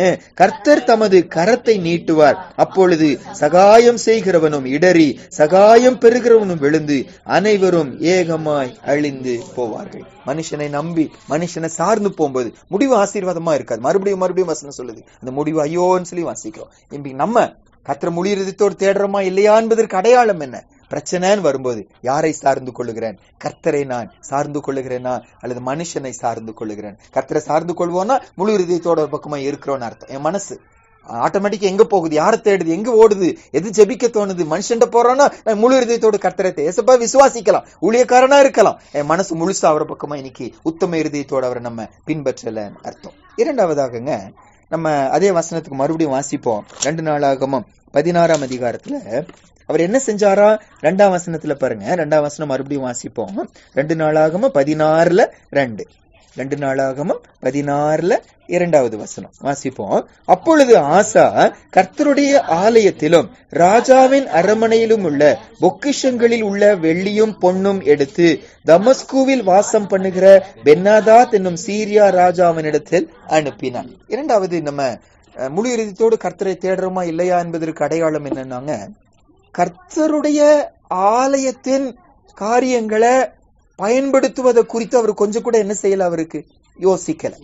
தான் பிரச்சனை நீங்கணும்னா கர்த்தருடைய காரியத்தை விட்டு கொடுப்பது அவருக்கு பெருசா தெரியல. புரிஞ்சுக்கிறீங்களாங்க? ஏன் பிரச்சனை நீங்கணும், அவ்வளவுதான். எனக்கு இந்த யுத்தம் நடக்க கூடாது, எனக்கு இந்த பிரச்சனை சமாதானம் கிடைக்கணும் என்பதற்காக ஆண்டுடைய காரியங்களை தியாகம் பண்ணுவது அவருக்கு வேதனையா தெரியவே இல்லை. கர்த்தருக்குரியதுதான், நான் அதை என்ன செய்ய மாட்டேன், நான் தொட மாட்டேங்கிற ஒரு வைராக்கியம் நமக்குள்ள என்ன செய்யணும், இருக்கணும். திரும்பி சிஸ்டர் சொன்னாங்க, வேற ஒன்னு ஆண்டுட்ட நான் கேட்கல, இந்த நாள் அவருக்கா என்ன செய்யணும், நான் கொடுக்கணும்னு சொல்லி கேட்டாங்க. நாங்க ஒரிசால இருக்கும்போதுங்க, இந்த ஹிந்தியில ஞாயிற்றுக்கிழமைக்கு என்ன சொல்லுவாங்க தெரியுமா? என்ன சொல்லுவாங்க ஹிந்தியில ஞாயிற்றுக்கிழமைக்கு? என்ன சொல்லுவாங்க? ரவிவார் சொல்லுவாங்க. ரவிவார்ன்னு சொல்லுவாங்க. ஒரிசால ரவிபார் அப்படிமா. ரவின்னா சூரியன் அர்த்தம். சன் டே அல்ல, ரவின்னா சூரியன் அர்த்தம். ரவி நாள் என்று அர்த்தம். அப்ப ரவிபார், சண்டே ரவிபார் ரவிபார். இப்போ ஒரு தடவை ஒரு ஊழியக்காரங்க வந்து சொல்லும் போது சொல்லிட்டு இருந்தாங்க, நம்ம இனிமேல் ரவிபார்ன்னு சொல்லக்கூடாது. என்ன சொல்லணும்? இது பிரபு தினம்னு சொல்லணும். அப்படின்னு என்ன? பிரபுன்னா கர்த்தர். இது கர்த்தருடைய, பைபிள் அப்படி சொல்லுது, கர்த்தருடைய நாள்னு சொல்றோம்ல. அப்ப இனிமேல் நீங்க ரபிபார் சொன்னா ரபிக்கு டைம் கொடுப்பீங்க, சூரியனுக்கு கீழே செய்யப்படுற காரியத்துக்கு தேடி போயிருவீங்க. இனிமேல் இந்த நாளை நீங்க சொல்லும் போதெல்லாம் என்ன சொல்லணும்? இது பிரபு தினம், கர்த்தருடைய நாள், கர்த்தருடைய நாள்னு சொல்லணும். அப்ப கர்த்தருடைய நாள்னு சொல்லும் போது கர்த்தருடைய நாள்ல கர்த்தருக்கு தான் என்ன செய்யணும்? நான் கொடுக்கணும். அதை என்ன செய்யக்கூடாது? எடுக்க கூடாது. நம்ம யோசிச்சு பார்க்கணும். அந்த சிந்தை இல்லாததுனால தாங்க, அது நம்ம அந்த அளவு முக்கியம் கொடுக்காததுனாலதான், அது அவருக்குரியது நம்ம தெரியாததுனாலதான் அதுல நம்ம என்ன செய்யறோம்? நம்ம எடுத்துக்கிறோம். இப்போ நிறைய செய்தி கேட்கிறோங்க. பேங்க்ல வேலை செஞ்சாங்க, அங்க வேலை செஞ்சு இங்க வேலை செஞ்சாங்க, கையாடல் பண்ணிட்டாங்க, கம்பெனி காசை எடுத்துக்கிட்டாங்க, பேங்க் காசை எடுத்துட்டாங்க, கலெக்ஷன் பண்ணும்போது எடுத்துட்டாங்க, மொபைல் ஷாப் ஓனர் வந்து நிறைய அந்த காசெல்லாம் எடுத்துட்டாரு. அதாவது அவங்களத தனக்குன்னு என்ன செய்யறாரு? எடுத்துக்கிறார். பெரிய குற்றமா ஜெயில போடுறாங்க. நம்ம கர்த்தருடையதை நம்ம எடுப்பதற்கு பல நேரம் என்ன செய்யறோம்? துணிச்சல் கொள்ளுகிறோமே. இந்த இடத்துல நல்லா கவனிப்போம்னா, நான் முழு இருதயத்தோடு கர்த்தர பக்கமா வரலங்கிறதுக்கு அடையாளம் என்ன? கர்த்தருடைய காரியங்களை நான் தொடும்போது என் மனசாட்சி எனக்கு குத்த மாட்டேங்குது, அது என்ன பாதிக்க மாட்டேங்குது, எனக்கு அவர் அவ்வளவு முக்கியமா தெரிய மாட்டேங்கிறார். அதை விட வேற யாரோ வேற ஏதோ எனக்கு என்ன இருக்கு? எனக்கு முக்கியம். நான் ஆண்டுடைய பிள்ளைதான், நான் ஊழியக்காரன் தான், ஆனா அவரை விட வேற யாருக்கும் நான் என்ன செய்யறேன்? நான் முக்கியத்துவம் கொடுக்கிறேன். இதுக்கு என்ன புரியுது? என்ன சுட்டி காட்டுது? நான் முழு இருதயத்தோடு கர்த்தர் பக்கமா இன்னும் என்ன செய்யல? வரல. அதுதான் குட்டிக்கிறது. ஆண்டுடைய கேட்க, ஆண்டவரே நான் இப்படி இருக்கிறேன், நானும் ஆசாராஜாவை போல இருக்கிறேன், என்ன மன்னிங்க சுவாமி. வெளிப்படுத்தின விசேஷம் 2ஆம் அதிகாரம் அதுடைய 4வது வசனம் நம்ம வாசிப்போம் பாருங்க. பலருக்கு தெரிஞ்ச ஒரு வசனம் தான். ஆண்டவர் 7 சபைகளுக்கு ஆலோசனை சொல்றாரு. அது முதல் சபை எபேசு சபை. எபேசுங்கிற பட்டணத்துல கூடின ஒரு சபை. அந்த எபேசு சபைக்கு ஆலோசனை சொல்லும் போது வெளிப்படுத்தின விசேஷம் 2ஆம் அதிகாரம் அதுடைய 4வது வசனம் நம்ம வாசிப்போம் பாருங்க. வாசிப்போம். ஆனாலும் நீ ஆதியில் கொண்டிருந்த அன்பை விட்டாய் என்று உன் பேரில் எனக்கு குறை உண்டு. சரி, அதுல என்ன ஆண்டவர் குறை சொல்றாருன்னா, ஆதியில் கொண்டிருந்த அன்பை விட்டாய் என்று உன் பேரில் எனக்கு குறை உண்டு. அதாவது என்ன அர்த்தம்னாங்க, சரியான அர்த்தம் என்னன்னாங்க, முதல் அன்பை நீ விட்டுட்ட, முதல் அன்பை நீ விட்டுட்ட அப்படின்னு என்ன அர்த்தம்? ஏசப்பாக்கு என் லைஃப்ல முதல் இடம் இல்ல, அதை விட வேற முதல் நீ கொடுத்துட்டு இருந்தீங்க, இப்போ ஏன் இடத்த வேற ஏதோ என்ன செஞ்சிருச்சு? பிடிச்சிருச்சு.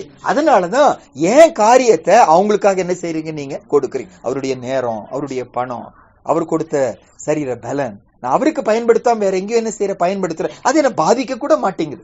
இவ்வளவு துணிச்சலோடு கூட நீங்க அதுல கவனிப்பீங்கன்னா, ஃபர்ஸ்ட் எதை எடுத்தாருன்னா ஆலயத்தில் உள்ளதான் என்ன, அப்புறம் தான் அரண்மனையில் எடுத்தாருன்னு அதுல வாசிக்கும். ஃபர்ஸ்ட் கர்த்தருடைய காரியத்தை தான் தொடுறாரு அவரு. நம்ம கூட நிறைய தடவை நம்ம செஞ்சிடறோமே. எத்தனை பேர் சொல்றாங்க, அங்க பெருந்துறையில காலையிலயும் ஜெபம் இருக்கும், சாயந்தரம் இருக்கும்.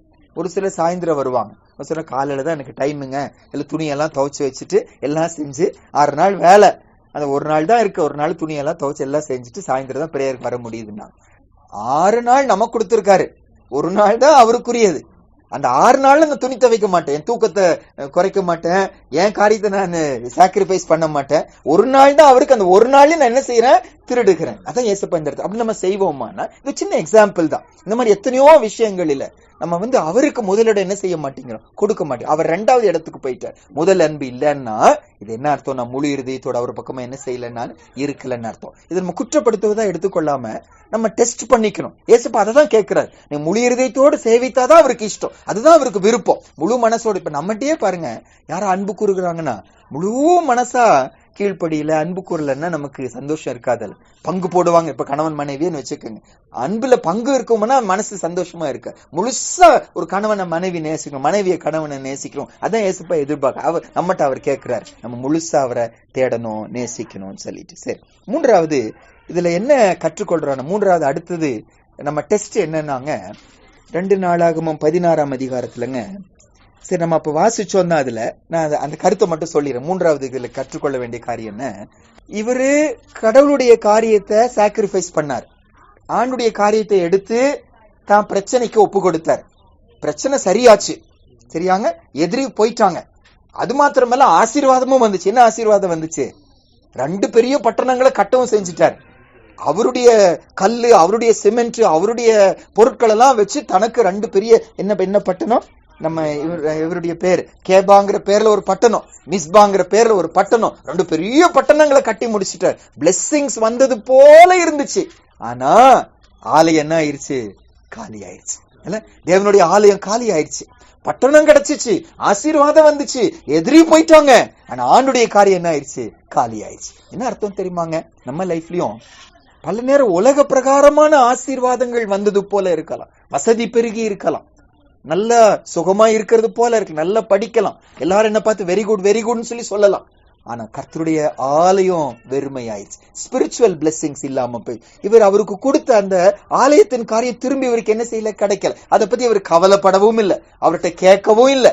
எனக்கு வேணும்னு சொல்லி மறுபடியும் அதை சரிபடுத்தினாருன்னு பைபிள் சொல்லவும் இல்லை. அதோடு நிக்காமங்க இன்னொரு பரிதாபமான ஒரு காரியம் என்னன்னாங்க, இவர் சாகுறார். 41 வயசுல இவர் சாகுறாருங்க. காலில் ஒரு வியாதி வந்து சாகுறார். சாகும்போது அந்த கடைசி வசனத்தை வாசிப்போமாங்க, 13-14, 2 நாளாகமம் 16ஆம் அதிகாரத்துல 13-14 பாருங்க. 13-14. ஆசா தான் அரசாண்ட 41ஆம் வருஷத்தில் மரித்து தன் பிதாக்களோட நித்திரை அடைந்தான். தைலக்காரரால் செய்யப்பட்ட கந்த வர்க்கங்களினாலும் பரிமளங்களினாலும் நிறைந்த ஒரு மெத்தையின் மேல் அவனை வளர்த்தி அவனுக்காக வெகு திரளான கந்த வர்க்கங்களை கொளுத்தின பின்பு அவன் தாவீதின் நகரத்தில் தனக்கு வெட்டி வைத்திருந்த அவனுடைய கல்லறையிலே அவனை அடக்கம் பண்ணினார்கள். அந்த கல்லறை யார் செஞ்சிருக்கா? தானே நான் சாக போறேன்னு சொல்லி தனக்கு ஒரு கல்லறை என்ன செஞ்சிருக்காங்க, ஆயத்தப்படுத்திருக்காங்க. கல்லறை மட்டும் ஆயத்தப்படுத்தல, தமிழ்ல தெளிவா சொல்லப்படல, ஆனா கல்லறை மட்டும் ஆயத்தப்படல. அந்த கல்லறையில தன் பாடி வைக்கும் போது அதுக்கு தேவையான அத்தனையும் என்ன செஞ்சிருக்காரு, பரிமள தைலம், வாசனை தைலம், ஸ்மெல் வரக்கூடாது, யாரும் என்னை பத்தி கேவலமா நினைக்க கூடாது, எல்லாம் என்னை பத்தி நல்லதான் நினைக்கிறோம் என்று சொல்லி பூமியில தன் சாகும் போது தனக்குன்னு ஒரு வீடு ஆயத்தப்படுத்தினாரு. தன்னுடைய நாற்றம் தெரியக்கூடாதுன்னு நினைச்சாரு. ஆனா முடிவுல ஆண்டவர் சமூகத்துல அந்த வீடை குறித்து அவருக்கு என்ன இருக்கல, கவலை இருக்கல. தேவனுடைய பிள்ளையாய் முடியவில்லை, அவர் முடிவு இருக்கவில்லை. கர்த்தர் வேதனையோடு சந்தோஷத்தோடு அவர்கிட்ட ஆண்டவர் பழகவே இல்லை. அந்த நித்திய வீடை குறித்து யோசிக்கவில்லை, பூமிக்குரிய இருக்கிற இந்த வீடை குறித்து அவர் என்ன செஞ்சாரு, யோசிச்சார். 3வதுங்க, நான் கர்த்தருக்கு முழு இருதயத்தோடு ஒப்பு கொடுத்திருக்கேன் இல்லையா என்பதற்கு அடையாளம் என்ன? எனக்கு பூமிக்குரிய காரியம் தான் எனக்கு பெருசா தெரிகிறது, ஆவிக்குரிய காரியம் பெருசா எனக்கு என்ன செய்யல. இழந்து போனது கூட அவனுக்கு தெரியல. பூமிக்குரிய அந்த வீடை தான் பெருசா நினைச்சார். சாகும்போது தன் உடலை வைக்க வேண்டிய வீடை குறித்து கவலைப்பட்டார். செத்ததுக்கு அப்புறம் அந்த நித்திய வீட்டுக்கு போக போறன்னு அவர் என்ன செய்யல, யோசிக்க. நம்ம இன்னைக்கு எப்படி இருக்கிறோம்? பரலோக காரியங்கள் மேன்மையாய் தெரிகிறதா? பரலோக வீட்டுக்கு நான் போகணுங்கிறது எனக்கு ஆசையா இருக்கிறதா? இன்னைக்கு அதிகாலையில் இந்த பிரதர் இறந்து கத்திற்குள்ள இறந்து போயிட்டாங்க இல்லைங்க. அப்போ நேற்று சாயந்தரம் அதை குறித்து பேசும்போது சொன்னாங்க, நேற்று காலையில கூட அந்த சகோதரன் சொன்னாங்களா, ஆண்டவர் என்ன கூப்பிட்டுட்டா நான் அவரோடு போக ஆயத்தமா இருக்கிறேன்னு சொல்லி சொன்னாங்களா. அது எவ்வளவு சந்தோஷம் இல்லைங்க. அதாவது துக்கம் தான் ஒரு பக்கம், ஆனா அந்த ஆயத்தத்தோடு இருப்பது பெரிய சந்தோஷம். நிறைய பேருக்கு அப்படி வாய்ப்பே கிடைக்கிறது இல்லைங்க. சடன மரணம் வந்து விடுகிறது, அதை பத்தி யோசிக்கவே இஷ்டமே இல்லை. இப்ப சாவை குறித்து சொன்னாலே மனசு என்ன ஆயிருது, கலக்கமாயிருது. சாவுனாலே நம்ம கெட்ட சிந்தையா நினைச்சிடறோம். நானுடைய பிள்ளைங்க கண்டிப்பா நமக்கு ஒரு நாள் என்னவா இருக்கு, சாவு இருக்கு. நம்ம அதுக்கு ரெடியா இருக்கிறோமா? அதை பத்தி பல நேரம் யோசிக்கவே விடாம பிசாசு நம்ம செஞ்சோம். அது அபசகுனம் அப்படின்னாலும் நம்ம சொல்லிக்கிறோம். பட் ரியாலிட்டி தானே. ஒரு நாள் உடம்பு என்னதான் போகுது, மண்ணுக்கு மண்ணா போக தானே போகுது. அதை குறித்து நம்ம யோசிக்கிறோமா? அந்த யோசனை இல்லாம பூமிக்குரிய காரியம் தான் நம்ம யோசிப்போமானா இன்னும் முழு இருதயத்தோடு கர்த்தரை என்ன செய்யல, சேவிக்கல. ஆண்டவர் நமக்கு பூமியில சுகமான வாழ்க்கையை கொடுப்பதற்காக பூமிக்கு வரல, நித்திய ஜீவனை அழிப்பேன் என்பது அவர் நமக்கு செய்த வாக்குத்தத்தம். ஏன் தேவன் தம்முடைய ஒரே பேரான குமாரனை நமக்காக ஒப்பு கொடுத்தார்? ஒருவரும் கெட்டு போகாமல் எல்லாரும் என்ன செய்யணும், நல்ல பூமியில சுகமா வாழணும்னு வசனம் சொல்லல, நித்திய ஜீவனை அடையும்படிதான் தன்னை ஏசப்பா என்ன செய்த, ஒப்பு கொடுத்த. நான் முழு இருதயத்தோடு கர்த்தரை தேடுவேன்னா ஆவிக்குரிய காரியம் எனக்கு முக்கியமா இருக்கும். அப்படி முழு இருதயம் ஒப்பு கொடுக்கலன்னா ஏசப்பா பிள்ளையாதான் இருப்பேன், ஊழியம் கூட செய்வேன், நான் பூமிக்குரிய காரியம் தான் எனக்கு பெரிதா இருக்கும். யோசிச்சு பார்க்கணும். 3வது. 4வதாகுங்க, அந்த 2 நாளாகமம் 16ஆம் அதிகாரத்துல 7ஆம் வசனத்திலிருந்து வாசிப்போம் பாருங்க. 7ஆம் வசனத்திலிருந்து வாசிப்போம். அதாவது இவர் வந்து கர்த்தரை விட்டுட்டு அந்த சீரிய ராஜாட்ட தங்கம் வெள்ளி எல்லாம் அனுப்பி சீரிய ராஜா வந்து இவருக்கெல்லாம் உதவி செய்யறாரு. அதனால இவருக்கு ஆசீர்வாதம் கிடைக்குது. 2 பட்டணங்கள் எல்லாம் கட்டுறாரு. இப்ப ஆண்டவர் அவர் பக்கமா ஒரு தேவனுடைய மனுஷனை அனுப்புறார். 7ஆம் வசனம். அக்காலத்தில ஞான திருஷ்டிக்காரனாகிய அனானி யூதாவின் ராஜாவாகிய ஆசாவின் இடத்தில் வந்து அவனை நோக்கி, நீர் உம்முடைய தேவனாகிய கர்த்தரை சார்ந்து கொள்ளாமல் சீரியாவின் ராஜாவை சார்ந்து கொண்டபடியினால் சீரியா ராஜாவின் ராணுவம் உமது கைக்கு தப்பி போயிற்று. மிகவும் ஏராளமான ரதங்களும் குதிரை வீரரும் உள்ள எத்தியோப்பியரும் லூபியரும் மகா சேனையாய் இருந்தார்கள் அல்லவா? நீர் கர்த்தரை சார்ந்து கொண்ட போதோவெனில் அவர்களை உமது கையில் ஒப்பு கொடுத்தாரே. தம்மை பற்றி உத்தம இருதயத்தோடு இருக்கிறவர்களுக்கு தம்முடைய வல்லமையை விளங்க பண்ணும்படி கர்த்தருடைய கண்கள் பூமி எங்கும் உலாவிக் கொண்டிருக்கிறது. இந்த விஷயத்தில் மதியில்லாதவராய் இருந்தீர். ஆகையால் இது முதற்கொண்டு உமக்கு யுத்தங்கள் நேரிடும் என்றான். அது நிமித்தம் ஆசா ஞான திருஷ்டிக்காரன் மேல் சினந்து கடுங்கோபம் கொண்டு அவனை காவல் அறையிலே வைத்தான். இது அல்லாமலும் அக்காலத்துல ஜனங்களுக்குள் சிலரை கொடூரமாய் நடப்பித்தான். பாருங்க, நான் முழு இருதயத்தோடு கர்த்தர்கிட்ட ஒப்பு கொடுத்திருக்கிறேன்னா இல்லையா என்பதற்கு ஒரு சைன் என்னன்னா, என் தவறு கண்டிக்கப்படும் போது என்னை யார் கண்டிக்கிறாங்களோ அவங்க மேல எனக்கு என்ன வருது? எரிச்சலும் கோபமும் வருகிறது. வசனம் கேட்க வர்றோம், ஆறுதலா வசனம் சொல்லாம நம்ம செஞ்ச தப்ப கண்டிக்கிறாங்கன்னு வச்சுக்கோங்க. நம்ம செஞ்ச தப்பையே அன்னைக்கு பேசுறாங்க. அவனுடைய பிள்ளையா இருந்தா, ஆமாண்டவரே எவ்வளவு என் மேல நேசிக்கிறீங்க, என் குறைய சுட்டி காட்டி என்னை சரிப்படுத்த விரும்புகிறீங்களே, ஆவிக்குறையும் அப்படி யோசிப்பாங்க. அப்படி இல்லைன்னா வேணும்னு என் பிரச்சனையை தெரிஞ்சு எனக்காகவே இந்த வசனத்தை எடுத்து வேணும்னு பேசுறாங்க அப்படி நம்ம யோசிப்போம். அவங்க மேல கோபம் வரும், எரிச்சல் வரும்னா நான் முழு இருதயத்தோடு கத்துற என்ன செய்யல, சேவிக்கல. நீதிமொழிகள் 15, நமக்கு டைம் இல்ல, நோட் பண்றவங்க நோட் பண்ணிக்கோங்க. நீதிமொழி 15 10, 12, 31, 32 அந்த கடிந்து கொள்ளுதல் அவசியம். கடிந்து கொள்ளுதலை ஏற்றுக்கொள்ளணும். கடிந்து கொள்ளுதல வேண்டான்னு சொல்லிட்டு நீ பரியாசக்காரன், நீ ஞானவான் அல்ல, முடிவு ஆசீர்வாதமா இருக்காது. நீதிமொழிகள் 15 10ஆம் வசனம், 12வது வசனம், 31ஆம் வசனம், 32வது வசனம். பைபிள்ல திரும்பி திரும்பி வர்ற ஒரு சத்தியம் இது. கடிந்து கொள்ளுதலை அசட்ட பண்ணாதீங்க. கர்த்தர் யாரை நேசிக்கிறாரோ அவங்களதான் என்ன செய்யறாரு? கடிந்து கொண்டு சிச்சிக்கிறார். எனக்கு என் தப்ப கடிந்து கொள்றாருன்னா என்ன நேசிக்கிறாங்கன்னு அர்த்தம். சரியாங்க? எனக்கு குறைகளை, இப்ப டாக்டர் வந்து என் காலில் புண்ணாயிருச்சுன்னு வச்சுக்கோங்க, ரொம்ப அன்பா இருக்கிறாங்க. நம்ம யாரும் நினைப்போம்னா கொஞ்சம் கூட வலி வரல, மேலால என்ன செஞ்சுட்டாங்க, அப்படியே ஆயின்மெண்ட் போட்டு பூசிட்டு போயிட்டாங்க. சந்தோஷமா தான் இருக்கும். ஆனா புண்ணு என்ன செய்யாது? ஆறாது. அதுக்கு பதிலா கத்தி வச்சு குத்துன்னு குத்துறாங்க, அமுக்குன்னு அமுக்குறாங்க. வலிக்குது எனக்கு. ஆனா அதுதான் என்ன ஆகும்? என்ன சுத்தப்படுது. ஏசப்பாவை அப்படிதான். அந்த சந்தோஷமா, அம்மா நீங்க நல்லா இருங்க, தப்பு செய்றீங்க, சந்தோஷமா செய்யுங்க, ஏசப்பா உங்களை ஆசீர்வதிப்பார், கவலைப்படாதீங்க அப்படின்னு சொல்லி சொன்னா சந்தோஷமா தான் இருக்கும். அது தப்பு செஞ்சா நரகம் தான், நீ ஐயோதான், நீ நரகம் தான் போக போற அப்படின்லாம் சொல்லும்போது கோபமா தான் இருக்கும். ஆனா கர்த்தரை முழு இதயத்தோடு தேடுகிறவர்கள் அந்த மாதிரி கடிந்து கொள்ளுதல் சந்தோஷமா என்ன செய்வாங்க? ஏற்றுக்கொள்வாங்க. ஆசாராஜா அப்படி செய்யவில்லை. கோபம் கொண்டாங்க, கடும் கோபம் கொண்டாங்க. அவ்வளவு நல்ல தேவ மனுஷருங்க. அவரை கொண்டு போய் ஜெயில கொண்டு போய் போடுகிறான். அதுக்கப்புறம் அவர் சொன்னதுக்கு சப்போர்ட் பண்ணின மக்களையும் கொண்டு போய் இவர் கொடூரமா நடத்திட்டாராம். அந்த மாதிரி வசனத்துல வாசிப்போம். இன்னைக்கு நம்ம எப்படி இருக்கிறோம்? என் குறைகள் சுட்டி காட்டப்படும் போது சந்தோஷப்படுறோமா, அவங்க மேல கோவப்படுறோமா, அல்லது தேங்க்ஸுங்க நீங்க சொல்லலைன்னா நான் தப்புனே தெரிஞ்சிருக்க மாட்டேன், இப்படியே வாழ்க்கை போயிருக்கோம், ஆண்டவர் என்னோட பேசுனீங்க, ஆண்டவரே நம்ம நன்றி சொல்றோமா. கடைசியாங்க 16ஆம் அதிகாரத்துல கடைசியா ஒரு காரியம் பார்த்து முடிச்சிருவோம். 16ஆம் அதிகாரத்துல 12ஆம் வசனம் வாசிப்போம். 12வது வசனம் வாசிப்போம். அதாவது நான் முழு இருதயத்தோடு கர்த்தர் பக்கமா அர்ப்பணிச்சிருக்கிறேன்னா இல்லையா என்பதற்கு என்ன அடையாளம் ஆசா ராஜா லைஃபை வச்சு பாக்குறோம். 12வது வசனம். ஆசா அரசாண்ட 39ஆம் வருஷத்துல தன் கால்களில் வியாதி கண்டு அவன் நோவு மிகவும் உக்கிரமமாய் இருந்தது. அவன் தன் வியாதியிலும் கர்த்தரை அல்ல பரிகாரிகளையே தேடினான். நானும் ஆண்டவரை முழு இருதயத்தோடு தேடுகிறேனா இல்லையா என்பதற்கு அடையாளம் என்னன்னாங்க, ஆண்டுடைய அன்பு வந்து நான் தப்பு செய்யும் போது என் தப்பை பார்த்து கண்டுக்காம இருக்கிறது அன்பு இல்லை. என் தப்பை பார்த்து ஏசப்பா என்ன செய்யணும்? என்னை உணர்த்தணும், என்னோடு பேசணும், என்னை சிச்சிக்கணும். இவர் லைஃப்ல கவனிச்சிங்கன்னா இவர் நடக்கையில மாற்றம் ஆயிடுச்சு. ஆண்டவருக்காக வாழ்ந்தவர், ஆண்டவர் தேடினவர், கர்த்தர் மேல் நம்பிக்கை அவ்வளவு ஆசீர்வாதமா இருந்தவர். ஆனா எப்படியோ நடந்த போது பல காரியத்தை செய்யறாரு, உணரல.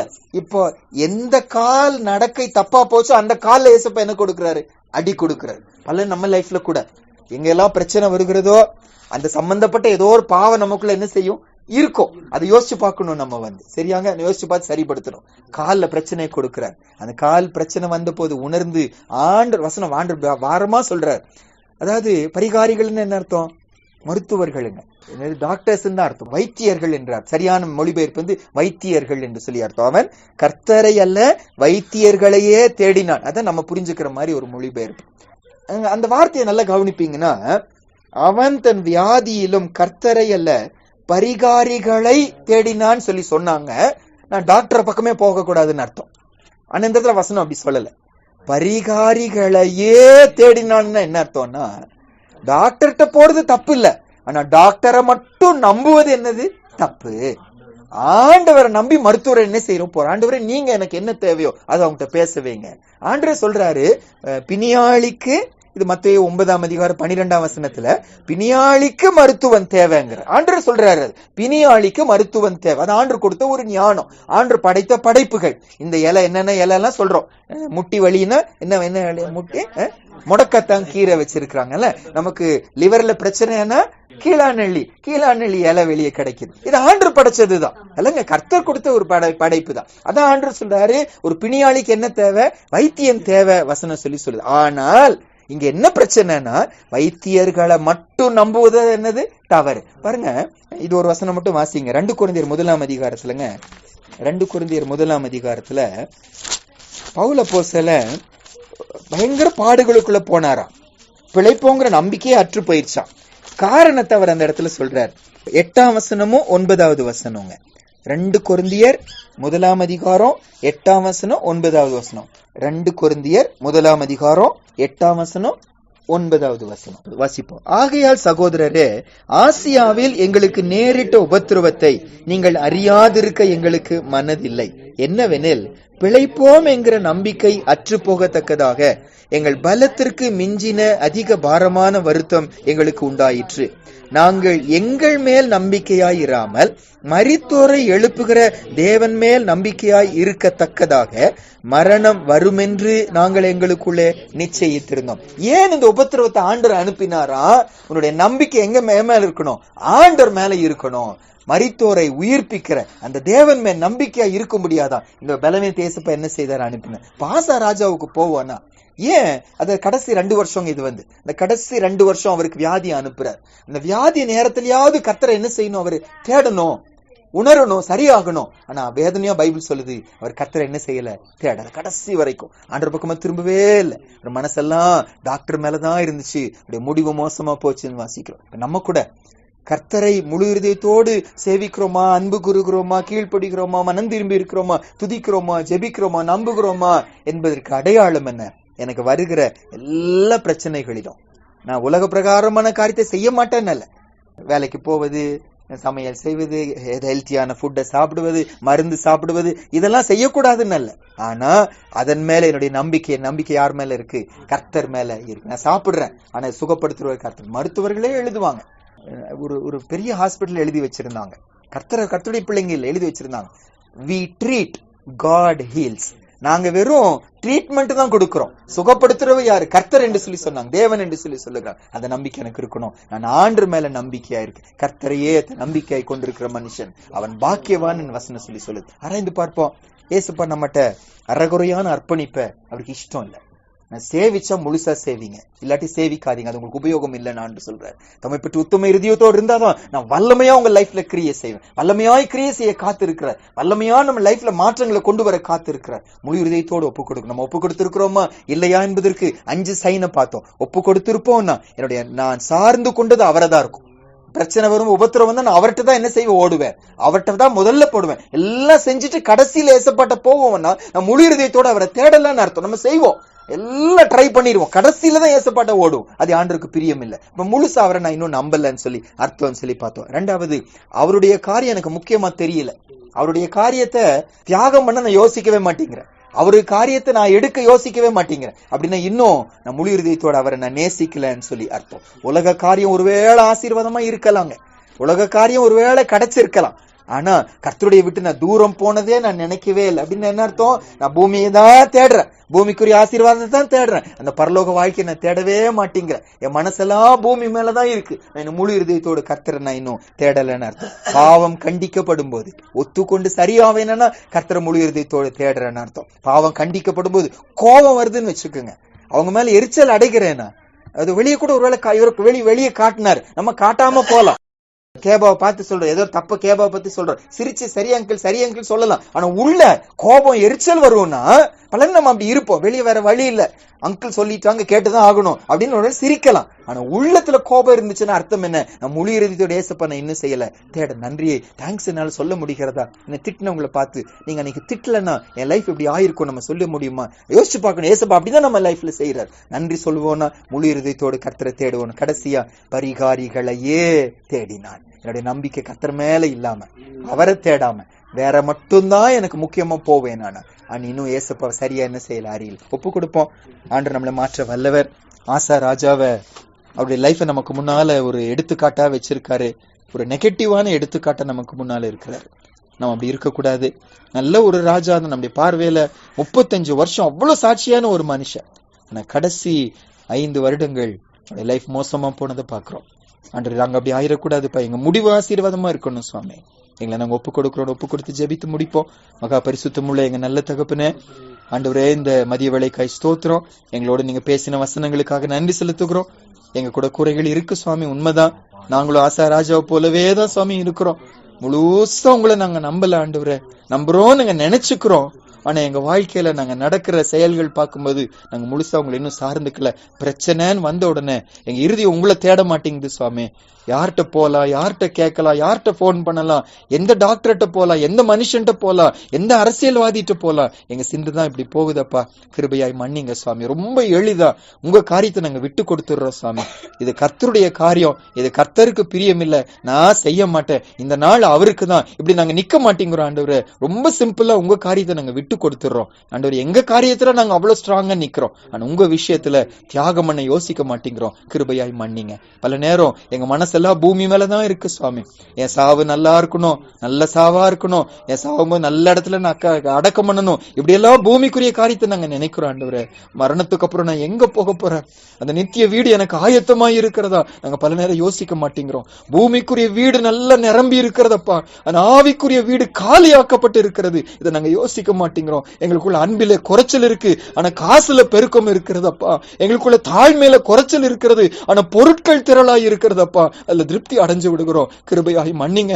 ஆவிக்குரிய வாழ்க்கையில தரித்திர தன்மையை மறந்து போய் விடுகிறோம். கிருபையாய் ஆண்டவரே எங்களை நீங்க மன்னிக்கும்படி உங்க கையில நாங்க ஒப்பு கொடுக்கிறோம். பாவம் கண்டிக்கப்படும் போது சந்தோஷப்படாம கோபம் அடைகிறோம் ஆண்டவரே, எரிச்சல் அடைகிறோம், அவங்க பக்கமா போக மாட்டேங்கிறோம், அவங்க சொன்னா கேட்க மாட்டோம் சொல்லி தூரம் நின்றுறோம். கிருபையாய் எங்களை மன்னிக்கும்படி செபிக்கிறோம். பரிகாரிகளையே தேடினான் என்று வேதனையா நீங்க சொல்லுகிறீங்க. எங்க மனம் திரும்ப வைப்பதற்காக, உங்க பக்கமா முழுமையா அர்ப்பணிக்க வைப்பதற்காக ஒரு சில வியாதி, ஒரு சில பிரச்சனை அனுப்பும்போது மனம் திரும்பி உங்க பக்கமா நாங்க வராம அதற்கு பரிகாரிகளையே நாங்க தேடி போறத உண்மையா எங்க லைஃப்ல பல நேரம் அப்படி நடந்து விடுகிறதப்பா. கிருபையாய் மன்னிங்க. கர்த்தரை சார்ந்து கர்த்தரை நம்பி வாழுகிற ஒரு வாழ்க்கைய கர்த்தர் மேல நம்பிக்கை வைப்பதற்காக தான் அனுமதி கொடுத்திருக்கிறீங்கன்னு சொல்லி நம்பி உங்களை நம்பி வாழுகிற ஒரு கிறிஸ்தவ வாழ்க்கை எங்களுக்கு தாங்க. அப்படி செய்வதற்காக ஸ்தோத்திரம். துதி கன மகிமை உமக்கு செலுத்துகிறோம். இயேசுவின் மூலம் ஜெபிக்கிறோம் நல்ல பிதாவே. ஆமென்.